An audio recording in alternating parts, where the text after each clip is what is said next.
everybody, it's Luke with Figure Me Out. Today we've got the Marvel Legends X-Force Marvel's Cannonball from the Wendigo Build-A-Figure wave. This is ages 4+, and taking a look at the side of the box here, we've got a nice picture of Cannonball.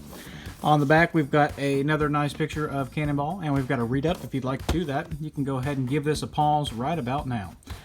And on the other side of the package, we've got the same picture as before. On the top, we've got the X logo for X-Men, or X-Women. It's 2019, guys, come on. And on the bottom, we've got some more words and a barcode. Let's go ahead and crack him open and take him over to the light box for a closer look. Here we are in the light box and taking a look at the accessories. The only one that it came with is the Build-A-Figure piece for Wendigo. This is his right leg, and it looks pretty good. Again, we'll look at that later on whenever we take a look at that Build-A-Figure. Talking about the figure himself, and there is Cannonball out of the package, and the paint is really good. The sculpt is really cool. It's very new. I don't think there's any reuse on anything here, which is nice.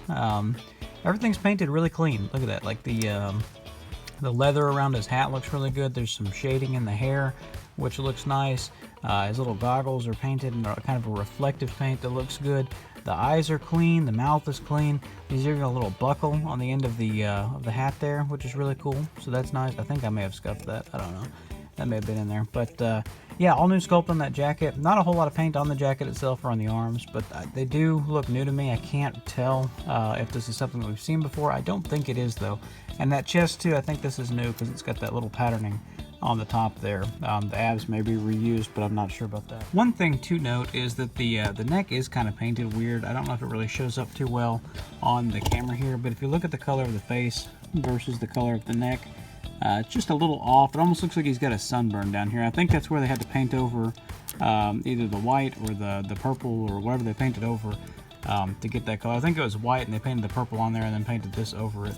So you can see the neck peg and the side of it are different colors.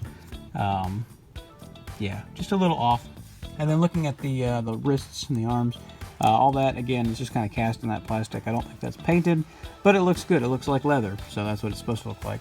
As far as the flames go, they're pretty cool. You know, you get kind of like this yellow at the top. It transitions into a red at the bottom, like an orangish red at the bottom, and it looks okay. Got the little number painted on it because we can't not have a number.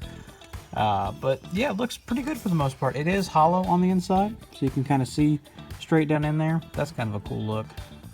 But yeah, hollow on the inside, and it does actually pop. It does pop apart. So his waist does just kind of peg down into that. So you can actually take this off and have this as a separate piece all by itself. But let's go ahead and take him over to the review stand and we'll talk about some articulation. Talking about articulation, this should go pretty fast since there's only really half a figure here.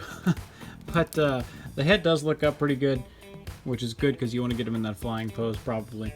It looks down okay, not too bad. Looks side to side, and then he does have a little bit of tilt in there as well. Actually a lot of tilt, a lot of pivot, a lot of attitude. So that's good, like that a lot. At the arms, they do rotate all the way around. They come up about to 90. There is a bicep swivel. There is a double jointed elbow, comes in pretty good. And then at the wrists, they are hinged to go down. They go up, and they pivot as well. One thing to note about the arms is that as hard as I can try, that's about as far down as I can get that side, and that's about as far down as I can get the other side.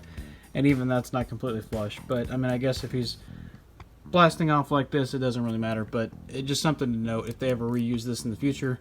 I think it's that jacket partially hinders that. But then also the sculpt, it doesn't really go down that far. You can see where I've kind of stressed the plastic a little bit just from trying to push the arm down, which is not great, but it is what it is. At the waist, there is a swivel, and then the abs crunch forward about that much. The jacket does kind of get out of the way nicely, and it crunches back about that much. So you can get him into a nice forward flying pose, which is pretty much the only pose that I think you're going to want to have him in. For a size comparison, here he is next to a few other X-Men characters. We've got Jubilee, Mystique, Cyclops, and then Wolverine there. And he does stand a little bit taller with the blast effect. This is a Bucky Cap body, so you can see he's taller than an average figure, at least. Here he is next to a couple other X-Men figures. We've got the new Marvel Legends Beast and then the old Marvel Legends Cyclops from the Toy Biz era. For a comparison across a few different lines, we've got the Mezco 1/12th Iron Man, the Padawan Obi-Wan from the Star Wars Black series, the McFarlane Fortnite Skull Trooper, and the Superhero Mashers Spider-Man. Finally, here he is compared to my favorite X-Men figure, the Marvel Select Juggernaut. And as you can see, he is definitely small in comparison. So that's it. That's the Marvel Legends Cannonball figure from the new Wendigo X-Men wave. And I gotta say, I kind of like it. It's I think it's gonna be a controversial opinion, but I do recommend this figure. It's different. And I really like whenever Hasbro can take a risk and take a chance and do something a little different like this. Yeah, it's kind of weird that we get half a figure. I do wish that we could have, because this pops off so easily, it would have been nice to have the leg half. That way you could have him, you know, more dynamic poses. As it is with the little effect there, you're really only going to get him in a couple different things. You're going to get him angry and about to take off, but what I'm going to pose him in is going to be a really cool flying pose, you know, where he's got one arm back and one arm forward and he's looking into the thing like that. That's going to be the way he is in my display. And I think that's really cool. He's definitely going to stand out in a display, and if that's what you're looking for, I think it's cool. But what do you guys think? Is this a half figure? Is it not worth the price? Is it? Do you like this? Are you going to pick it up? Let me know. Leave me a comment, hit like, hit subscribe. Check me out over on Instagram. I'm going to have a few pictures of this guy. It's Luke_figuremeout at Instagram.com. And, you know, leave me a comment there too. Let me know what you think. In the meantime, though, happy collecting.